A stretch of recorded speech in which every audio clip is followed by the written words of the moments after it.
Hello everyone, welcome to my YouTube channel The KCC Krishnam Coaching Classes. My name is Devashish Arora, Director of KCC. आज की class में हम लोग cost sheet topic को cover करने वाले हैं। तो जो भी ग्रेजुएशन और professional course like CA, CS, CMA settled है, ये वीडियो आप लोगों के लिए है।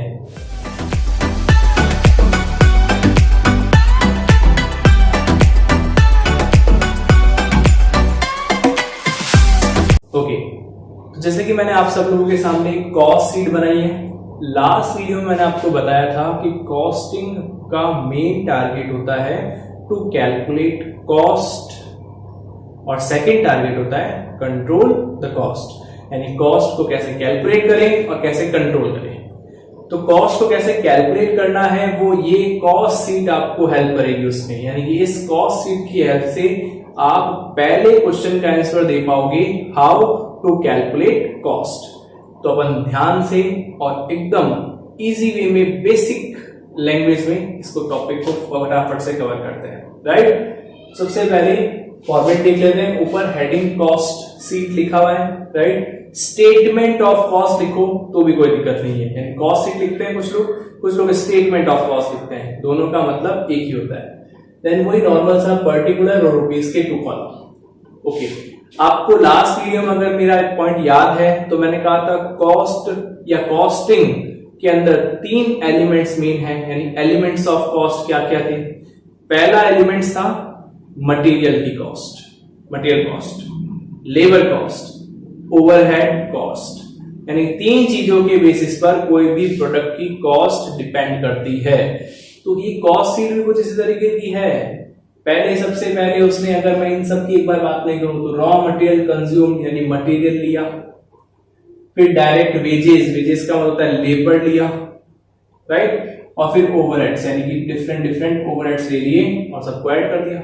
इन सबको आपको प्लस करते जाना है, मटेरियल, लेबर और ओवरहेड्स को, कॉस्ट शीट निकल गया या टोटल कॉस्ट निकल गया। अपना टारगेट है कॉस्ट फाइंड आउट करना, टोटल कॉस्ट फाइंड आउट करना। सबको सारा मटेरियल का कॉस्ट ऐड कर लो, सारा लेबर कॉस्ट ऐड कर लो, सारा ओवरहेड का कॉस्ट ऐड कर लो, आ जाएगा टोटल कॉस्ट। इसमें क्या सीखना है नया सर? थोड़ा सा सिस्टमैटिक ढंग से लिख दिया और थोड़ा तरीके से लिख दिया, बस ये चीज अपन को सीखनी है। बाकी इजी बहुत है, मैं खुद मानता हूं ये 3 चीजों की टोटल करनी है और कुछ नया काम नहीं करना है। बट किस तरीके से होगा ध्यान से देखना। सबसे पहले रॉ मटेरियल कंज्यूम्ड लिखना है। कंज्यूम्ड का मतलब क्या होता है? आपने प्रोडक्शन के अंदर कितना मटेरियल यूज किया, वो होता है कंज्यूम्ड। तो कॉस्ट, किसी भी प्रोडक्ट की कॉस्ट निकालनी है तो उसमें कितना मटेरियल कंज्यूम्ड आया ये आएगा। ये नहीं आएगा आपके पास कितना मटेरियल पड़ा है। अब मेरे गोडाउन में अगर 100 kg कोई मटेरियल पड़ा है और एक प्रोडक्शन कर रहा हूं उसमें 10 kg काम आ रहा है, तो मेरी तो कॉस्ट 10 kg के अकॉर्डिंग होगी ना रॉ मटेरियल की। मैं 100 kg की कॉस्ट उस एक प्रोडक्ट बनाने में थोड़ा ना ऐड कर दूंगा। तो अपन को कंज्यूम निकालना पड़ेगा। कंज्यूम को अपन इस तरीके से समझ सकते हैं, opening stock of raw material plus purchase of raw material minus closing stock of raw material. मैं इसको एक बार शुगर यानी शक्कर के एग्जाम्पल के अंदर अकॉर्डिंग समझाता हूं। मान लो मेरे घर के अंदर अभी ऑलरेडी मंथ स्टार्ट हुआ, 5 kg शुगर पड़ा है। मैं इसको जानबूझकर क्वांटिटी फॉर्मेट समझा रहा हूं, इनटू प्राइस कर लो तो प्राइस आ जाएगा। समझ में अच्छा आता है क्वांटिटी पॉइंट ऑफ व्यू से, इसलिए क्वांटिटी ले रहे हैं 5 kg। पूरे मंथ में मैंने 10 kg और शुगर परचेज किया, 5 और 10 15 kg टोटल हो गया। फिर 15 kg के अंदर से अभी भी जब मंथ का एंड मैंने चेक किया, मेरे घर में 3 kg शुगर अभी भी अवेलेबल है। इसका मतलब क्या हुआ? 5 और 10 पूरे मंथ, पहले 5 पड़ा था, 10 और आया तो 15 टोटल हुआ। 15 में से 3 अभी पड़ा है, तो हमने कितना कंज्यूम किया? 15 माइनस 3, ये माइनस करना पड़ेगा क्लोजिंग स्टॉक। तो 12 kg पूरे मंथ में मेरे घर में शुगर कंज्यूम हुई है। तो कंजम्पशन का मतलब ये होता है। तो कंजम्पशन यहां पर भी यही मतलब है। आपका opening stock of raw material कितना था गोडाउन में, आपने पूरे साल या पूरे मंथ में कितना गुड्स और परचेज किया और उसको प्लस कर दो, और माइनस ईयर एंड में या month and the end of the month, जैसे भी आप निकालना चाहते हो, आपका क्लोजिंग स्टॉक कितना है वो अगर आप लेस कर देते हो तो आपको पता चल जाएगा पूरा मंथली, या अगर आप ईयरली निकालते हो तो पूरा ईयरली कितना रॉ मटेरियल कंज्यूम्ड हुआ। सिंपल। अच्छा, इस रॉ मटेरियल कंज्यूम्ड के बाद में अपन प्लस करते हैं इसके अंदर डायरेक्ट वेजेस। मैंने बताया था एलिमेंट कॉस्ट, मटेरियल कंप्लीट हुआ, अब वेजेस की बारी आएगी। तो कुछ जो सबसे मेन सेकंड मेन इंपॉर्टेंट होता है वो होता है वेजेस। तो यहां पर वेजेस लिख दी जाएगी, आपको वेजेस क्वेश्चन में गिवन होगी, उसको आपको सीधा यहां पर पुट करना है, दैट्स इट। उसके बाद में नेक्स्ट आपके पास में आएगा डायरेक्ट एक्सपेंसेस, यानी कुछ डायरेक्ट एक्सपेंसेस होते हैं। अभी अपन लोगों ने 11th क्लास से ही पढ़ा था डायरेक्ट एक्सपेंसेस और इनडायरेक्ट एक्सपेंसेस, यहां पर भी थोड़ा बहुत मतलब वही है, बट मैं यहां पर कहूंगा direct expenses which is directly involve in manufacturing. अगर आप उन एक्सपेंसेस को नहीं करो तो आपका मैन्युफैक्चरिंग पॉसिबल ही नहीं है, स्टार्ट ही नहीं होगा। वो सारे डायरेक्ट एक्सपेंसेस होते हैं, जैसे रॉयल्टी लेना, यानी किसी से किसी का राइट को यूज लेने का रिटर्न डॉक्यूमेंट ले लेना या उससे रिटर्न एग्रीमेंट करवा लेना ताकि उसका राइट टू यूज अपन कर सके, राइट। तो वो है रॉयल्टी। हायर ऑफ क्रेन्स, अपन को अगर भारी कुछ सामान इधर उधर उठाने हैं तो बहुत भारी क्रेन्स मंगवानी पड़ेगी, तो उनके बिना आपका क्या कहते हैं कंस्ट्रक्शन या कुछ भी चीज चालू नहीं होगी, तो वो भी अपन कह सकते हैं हायर ऑफ क्रेन्स का चार्ज डायरेक्ट एक्सपेंसेज है। तो ऐसे कोई भी खर्चे जिसके ऊपर टोटली प्रोडक्शन डिपेंड है, मैन्युफैक्चरिंग डिपार्टमेंट डिपेंड्स है, उनके बिना नहीं हो सकता वो सारे खर्चे। मैं कह सकता हूं कि ऑलमोस्ट सभी ऐसे होते होंगे सर, बट नहीं, उनको अपन ने अलग कैटेगरी में रखा है। अब आपको ज्यादा क्लियर तब होगा जब आप नीचे की 3 कैटेगरीज और देखोगे, like factory overhead, office and administration और सेलिंग एंड डिस्ट्रीब्यूशन। तो जो ये भी कह सकता हूं जो इसके अंदर नहीं आते हैं और मेन इंग्रेडिएंट्स हैं वो सारे के सारे ऊपर जाएंगे डायरेक्ट एक्सपेंसेस के अंदर, राइट। मैं धीरे धीरे आपको जब आप प्रैक्टिस करोगे तो आपको समझ में आ जाएगा यहाँ पर क्या आइटम्स आते हैं। 2 एग्जांपल्स मैंने दिए और भी आपको समझ में आ जाएगा। तो डायरेक्ट एक्सपेंसेस, उसके बाद में आता है आपके पास में प्राइम कॉस्ट। तो इन्होंने एक नई टर्म बनाई ताकि इनको आइडेंटिफाई हो सके कि यार plus direct material and direct wages is called, क्या कहें उसको। तो उन्होंने एक टर्म बना दी prime cost for better communication, यानी मैं कहूंगा मेरी प्राइम कॉस्ट इतनी है तो फटाक से पकड़ में आ जाएगा, ओके मटेरियल और लेबर और डायरेक्ट एक्सपेंसेस के प्लस की बात कर रहे हैं ये लोग कि ये प्राइम कॉस्ट है।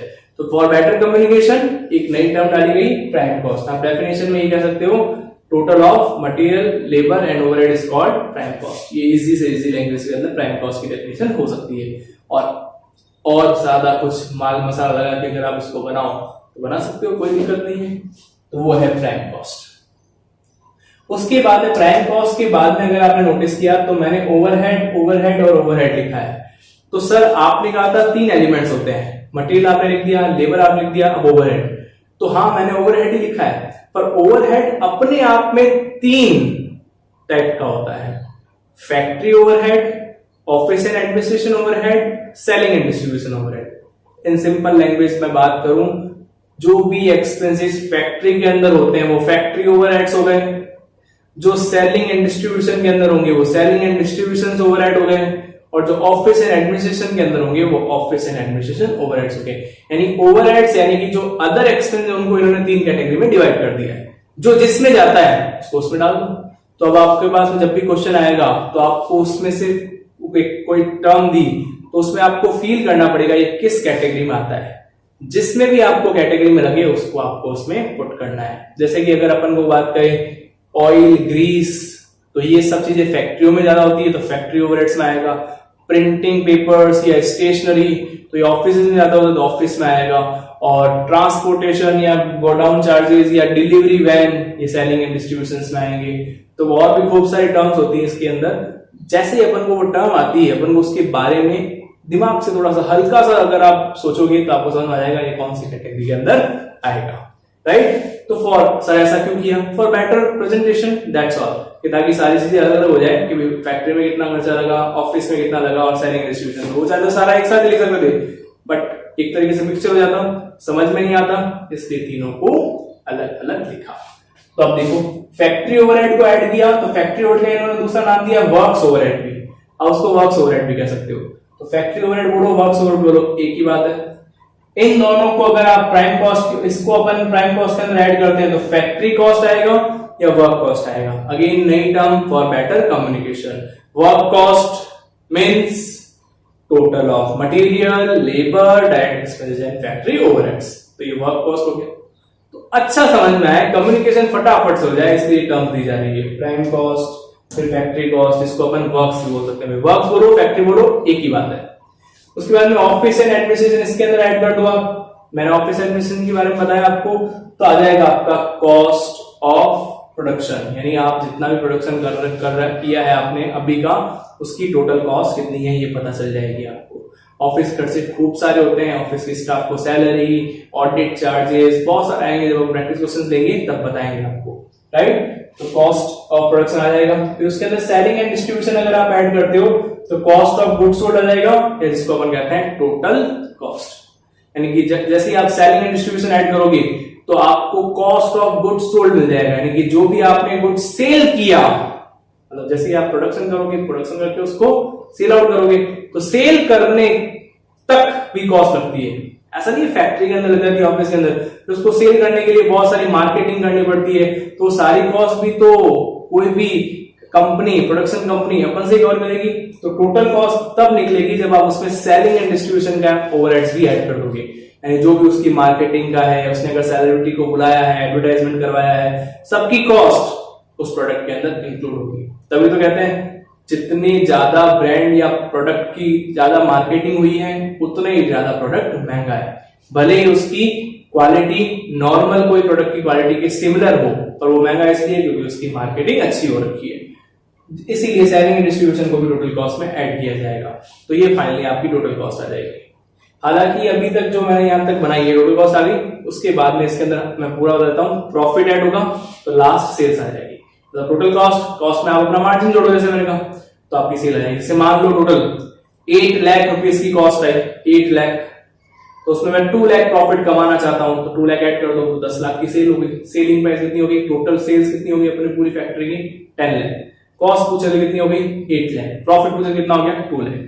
तो कॉस्ट में प्रॉफिट ऐड करना होता है, देन सेल्स आ जाती है, बस इतना सही काम होता है। बट मैंने ये जो कॉस्ट शीट आपको बनवाई है, इसमें काफी सारे पॉइंट्स अभी मिसिंग है। तो जैसे जैसे अपन और आगे प्रैक्टिस करेंगे, इसके अंदर और चीजें भी ऐड ऑन करेंगे।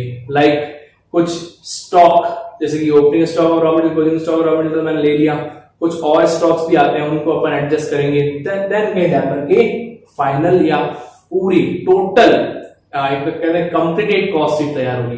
तो अभी कुछ आइटम मिसिंग है, मैंने जानबूझ के मिसिंग रखे हैं ताकि आपको पहले मैं बेसिक कॉस्ट शीट समझा सकूं, देन आफ्टर मैं थोड़ा सा और आइटम ऐड करके उसको पूरा कंप्लीट कर सकूं, राइट। तो ये कॉस्ट शीट का बेसिक नॉलेज, आई होप आपको मेरी बात समझ में आई होगी। नेक्स्ट वीडियो में अपन इसी कॉस्ट शीट की प्रैक्टिस क्वेश्चंस लेंगे और आगे और कंटिन्यू समझने की कोशिश करेंगे। ओके, आज की वीडियो में बस इतना ही। तब तक अपना और अपनों का ख्याल रखिए। Earn more good wishes. Goodbye, God bless.